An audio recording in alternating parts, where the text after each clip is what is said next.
MD, laki-laki warga Jalan Dusun Pemulutan Kabupaten Ogan Ilir, digiring petugas Polda Sumsel karena kedapatan membawa senjata api rakitan. Rakitan jenis revolver, laras pendek 6 silinder warna hitam bersama 2 amunisi aktif.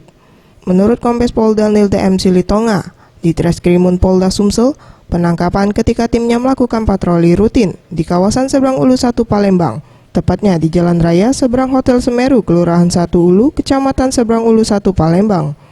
Tiba-tiba datang 2 orang laki-laki berboncengan dengan mengendarai sepeda motor. Saat hendak dihentikan, melawan petugas. Salah seorang pelaku yang dibonceng terjatuh. Saat diperiksa dan digeledah, didapati barang bukti berupa senjata api rakitan yang diduga untuk melakukan tindak pidana kejahatan. Lihat ada orang yang mencurigakan, ditangkap ternyata bawa senpi ini, senpira ini. Nah, ini sedang dikembangkan, kira-kira dia, ini menurut pengakuan yang sementara ini sih, dia hanya memegang, membawa saja, punya kawannya. Tapi ini saya kira mereka ini sedang merencanakan sesuatu.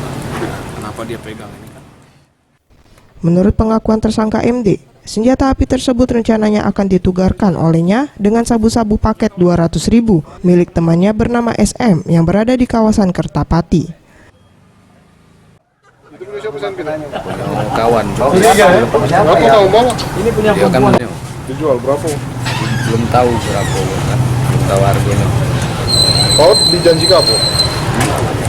Paling juga bagian.